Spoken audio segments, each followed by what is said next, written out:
Hello दोस्तों, कैसे हैं आप सभी को 77वें स्वतंत्रता दिवस की हार्दिक शुभकामनाएं और बधाइयां। ये देखिए, ये जो साल है बहुत ज्यादा महत्वपूर्ण है, बहुत ज्यादा इंपॉर्टेंट है। खास तौर से इस साल में जो विधानसभा के चुनाव होने वाले हैं वो बहुत महत्वपूर्ण हैं। और इसके अलावा 2024 में तो रण होगा, क्योंकि 2024 का मैदान अभी से सज चुका है। 9 से 10 महीने का वक्त लोकसभा चुनाव में बचा है। दोस्तों, आपको याद दिला दूं कि इसी साल 4 राज्यों में विधानसभा के चुनाव हैं, जिसे सेमीफाइनल के तौर पर देखा जा रहा है। मध्य प्रदेश, छत्तीसगढ़, राजस्थान और तेलंगाना। खासतौर से बहुजन समाज पार्टी पूरे दमखम, पूरे जोश के साथ मैदान में उतर चुकी है। बसपा सुप्रीमो खुद इस चुनाव पर नजर बनाए हुए हैं। लगातार रणनीति और बैठकें, समीक्षा बैठकें की जा रही हैं। लेकिन बड़ा सवाल यह है दोस्तों, 2024-2023 में मुद्दे क्या होंगे? क्या ज्वलंत मुद्दों पर राजनीति होगी, या फिर वही सब हिंदू मुसलमान, मंदिर मस्जिद, यही मुद्दे हावी रहने वाले हैं? क्या 2023-2024 के चुनाव में ज्वलंत मुद्दों पर नेता राजनीति करेंगे, या फिर पर्सनल मामलों को लेकर उलझेंगे? यह बहुत बड़ा सवाल है। और मैं आपको बता दूं, राजनीति तो हो रही है, लेकिन ज्वलंत मुद्दों पर नहीं, बुनियादी मुद्दों पर नहीं, रोटी कपड़ा मकान के मुद्दे पर नहीं, पर्सनल टारगेट किए जा रहे हैं।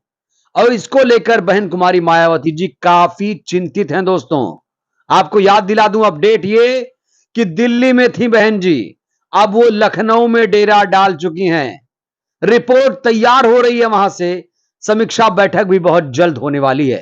तो दोस्तों, मैंने कहा कि बहन कुमारी मायावती जी बेरोजगारी, महंगाई, गरीबी के मुद्दे ना उठाए जाने को लेकर चिंतित हैं, नाराज हैं। और आपको बता दूं कि बहन कुमारी मायावती जी ने बीजेपी कांग्रेस को आईना दिखाया है, क्योंकि बीजेपी कांग्रेस में इस समय नूरा कुश्ती चल रहा है।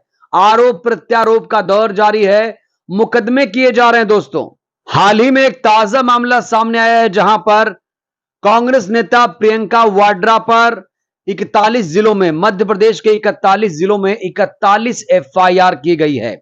इसके अलावा न सिर्फ प्रियंका गांधी पर, बल्कि पूर्व सीएम कमलनाथ, अरुण यादव और इसके अलावा शोभा ओझा जी, जयराम रमेश जी पर भी एफआईआर दर्ज की गई है।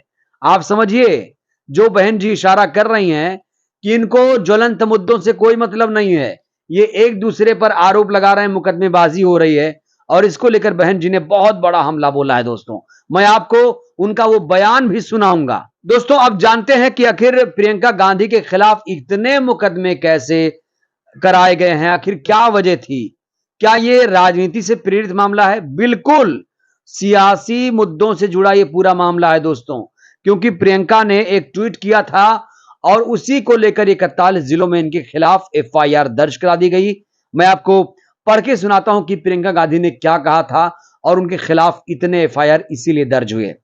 उन्होंने ट्वीट करके कहा था, मध्य प्रदेश में ठेकेदारों के संघ ने हाईकोर्ट के मुख्य न्यायाधीश को पत्र लिखकर शिकायत की है कि प्रदेश में 50% कमीशन देने पर ही भुगतान मिलता है। उन्होंने कहा, कर्नाटक में भ्रष्ट बीजेपी सरकार 40% कमीशन की वसूली करती थी। मध्य प्रदेश में बीजेपी भ्रष्टाचार का अपना ही रिकॉर्ड तोड़कर आगे निकल गई। कर्नाटक की जनता ने 40% कमीशन वाली सरकार को बाहर कर दिया।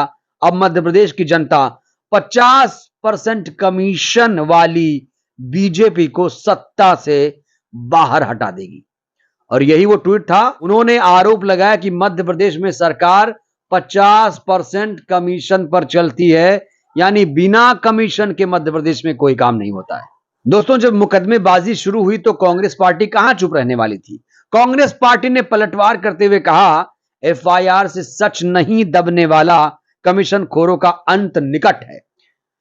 कहा है बस थोड़े दिन की बात है शिवराज जी, मध्य प्रदेश में कांग्रेस की सरकार बनते ही आपकी सरकार के काले कारनामों का सारा चिट्ठा खुलेगा।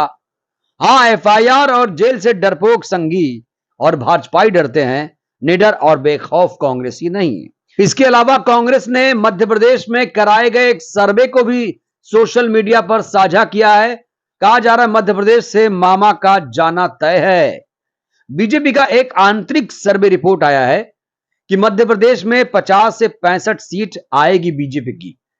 यानी कांग्रेस पार्टी का यह दावा है कि इंटरनल सर्वे किया गया है और 50 से 65 सीटों पर 55 से 65 सीटों पर पूरी बीजेपी सिमट जाएगी। आपको याद दिला दूं, मध्य प्रदेश में 230 विधानसभा सीटें हैं, 116 सीटें चाहिए बहुमत के लिए। तो जाहिर तौर पर कांग्रेस पार्टी ये कह रही है कि बीजेपी इस बार सत्ता में नहीं आएगी। तो दोस्तों, चाहे कांग्रेस हो चाहे बीजेपी हो, दोनों ने ही मध्य प्रदेश में राज किया है। हर प्रदेश में इन्हीं दोनों का राज चलता रहा है, चाहे राजस्थान हो, छत्तीसगढ़ हो या कोई और स्टेट हो, तो इन्हीं दोनों ने हमेशा राज किया है। और कांग्रेस ने कहा कि बीजेपी हारेगी तो बीजेपी कह रही है कि कांग्रेस हारेगी।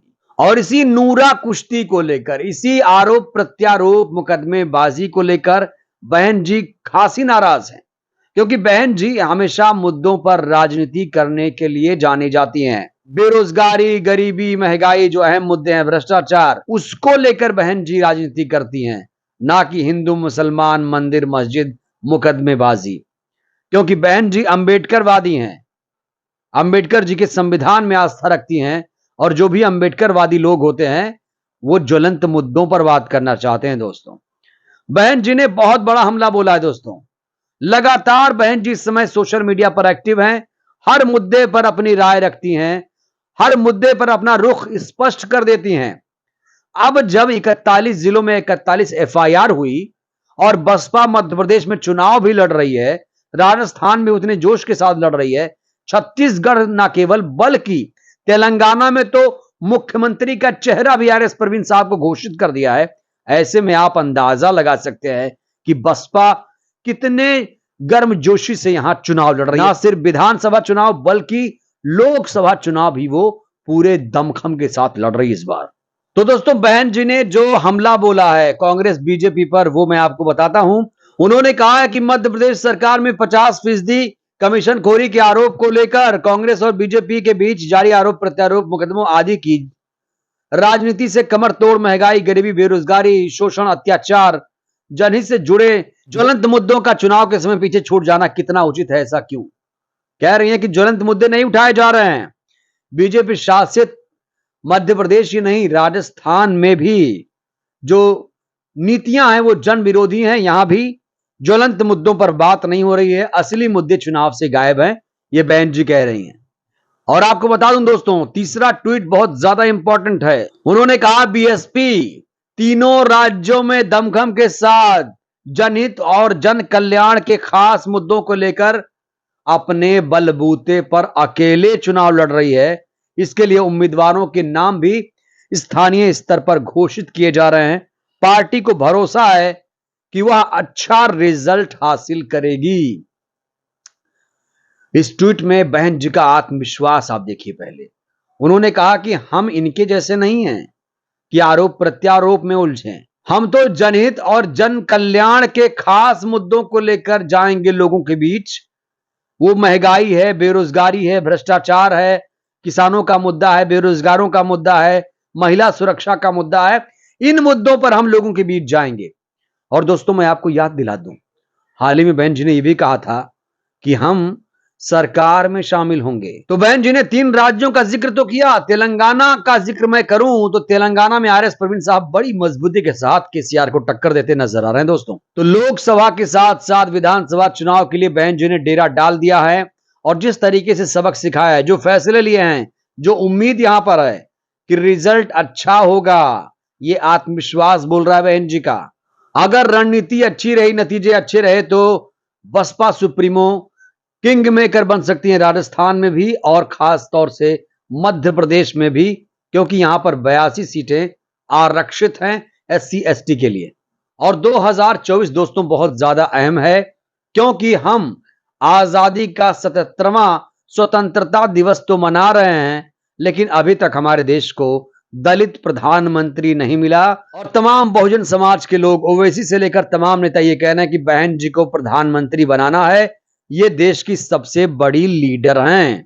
तो दोस्तों, बहन जी का आत्मविश्वास इस बार बोल रहा है। लगातार ग्राउंड पर काम हो रहा है। आकाश आनंद उधर एमपी से लेकर तेलंगाना तक पैदल मार्च कर रहे हैं, और बहन जी जो कह रहे हैं कि अच्छे नतीजे आएंगे, उससे आप कितने सहमत हैं? आप भी अपनी राय दीजिए, कमेंट बॉक्स खुला हुआ है, हमें आपकी राय का इंतजार रहेगा। वीडियो को लाइक करिए, चैनल को सब्सक्राइब कीजिए, इस वीडियो को जन जन तक पहुंचाइए, जिससे बहुजन समाज जागरूक हो। जय भीम, जय भारत।